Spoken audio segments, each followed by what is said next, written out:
Para sahabat sudah diperintahkan oleh Nabi hijrah duluan. Hijrah. Umar hijrah, Utsman hijrah, Hamzah semua hijrah. Nabi itu kloter terakhir hijrahnya. Rencananya mereka hijrah berempat. Rasulullah SAW, Abu Bakar As-Siddiq, Ali bin Abi Thalib dan Suhaib Ar-Rumi tadi. Rencananya mereka akan berangkat berempat orang. Yang lain sudah duluan. Ada yang belum berangkat karena mereka punya kendala tersendiri atau ada misi tersendiri. Misalnya Zainab putri Rasul itu tidak bisa hijrah karena suaminya Abul As bin Rabi itu masih kafir dan belum diizinkan hijrah. Itu punya catatan tersendiri. Tapi yang tidak punya masalah hijrah. Nah, Nabi waktu itu akan hijrah di akhir bulan Safar. Pada awal bulan Muharram setelah musim haji, para sahabat hijrah. Ummu Salamah, Abu Salamah sekeluarga, kemudian Umar bin Khattab dan sudah hijrah. Nabi terakhir. Akhir bulan Safar, Kamis malam Jumat. Itu rencananya nanti malam. Akhir bulan Safar, kalau ini awal bulan Muharram Nabi akan hijrah. Berempat.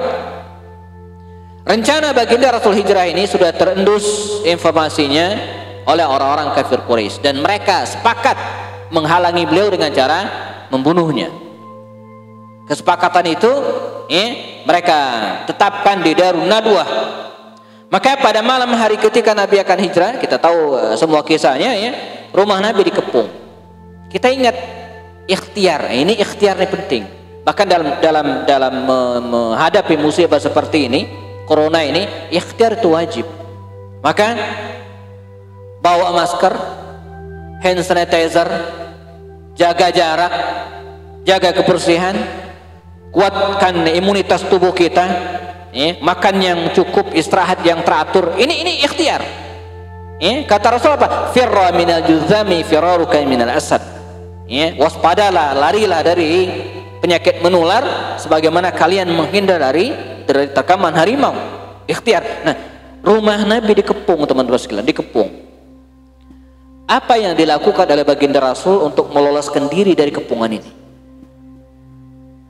Kalau kita lihat film-film sinetron di TV, seorang pendekar rumahnya dikepung penjahat, maka dia duduk bersila, melafazkan mantra, tiba-tiba tuing, dia udah keluar.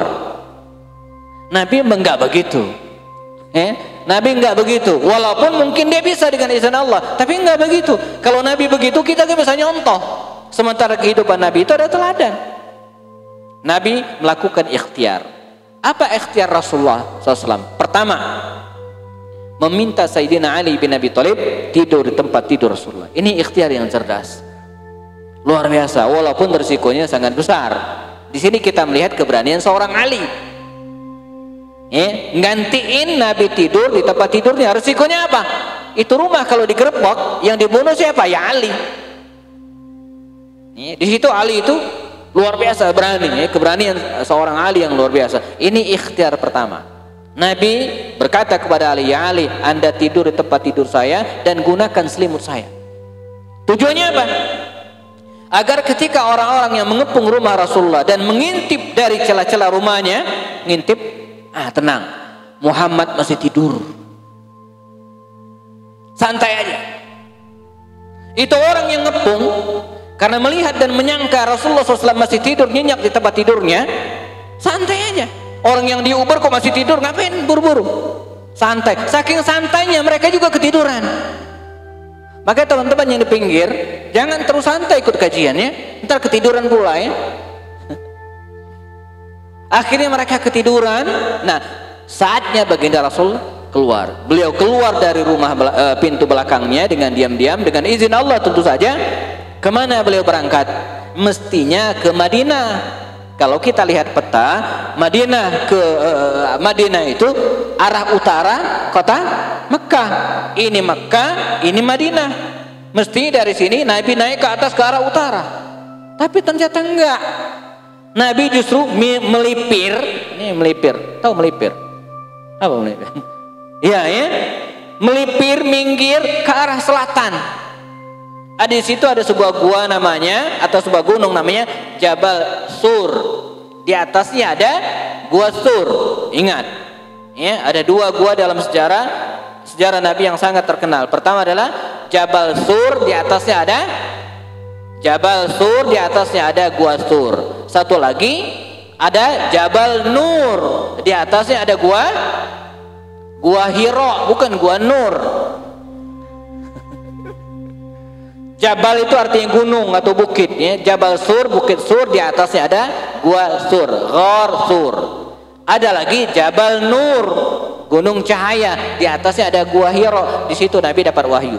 Nah, Nabi bersembunyi di Gua Sur. Itu posisinya arah selatan Mekah, sekitar 6 atau 7 kilo jaraknya dari kota Mekah.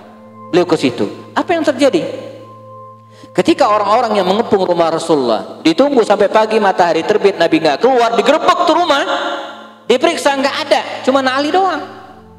Ditangkap Ali, diikat dia, ditanyain interogasi, kemana Muhammad? Kata Ali, polos, udah keluar semalam.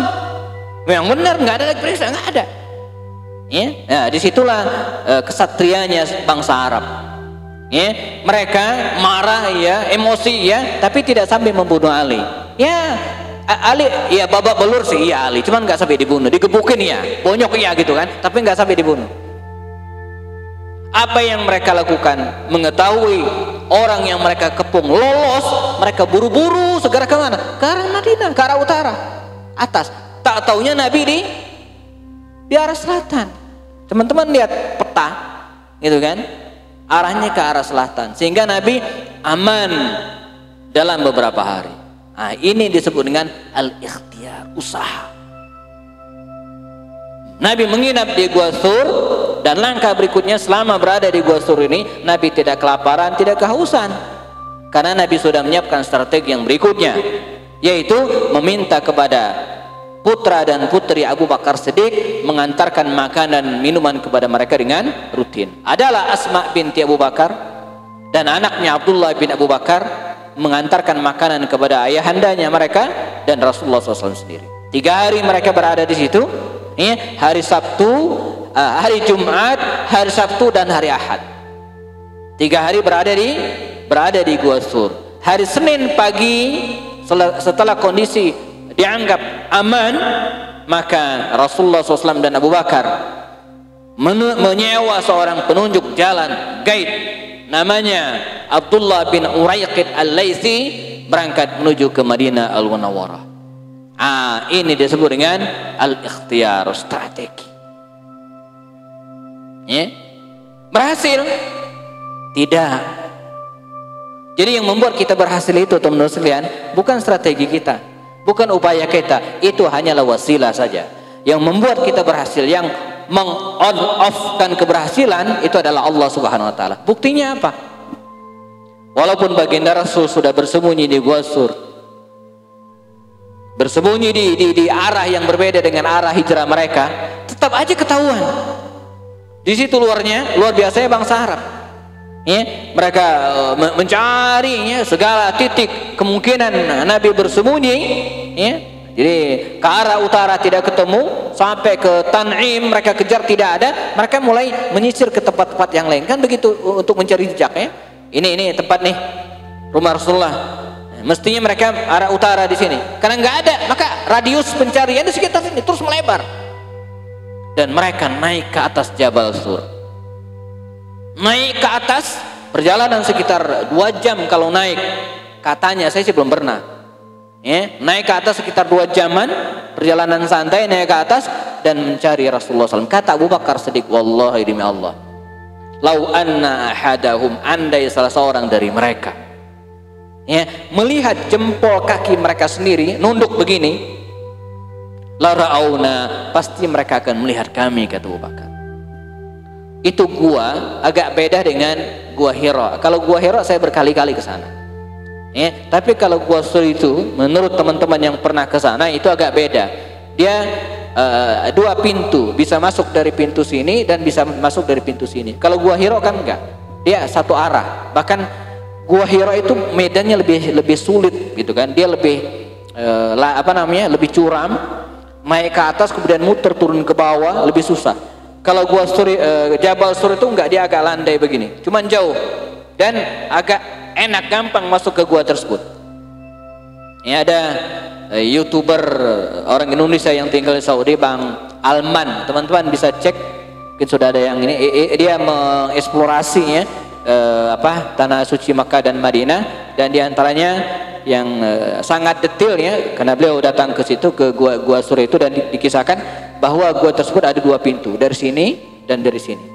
Jadi andai salah seorang dari mereka, kata Abu Bakar Siddiq, melihat kaki mereka sedih nunduk, artinya mereka sudah di atas untuk begini, la rauna, pasti mereka akan melihatkan.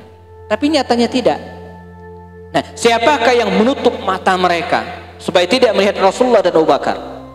Siapakah yang membuat mereka menggagalkan niat mereka untuk masuk ke dalam gua? Allah Subhanahu wa taala.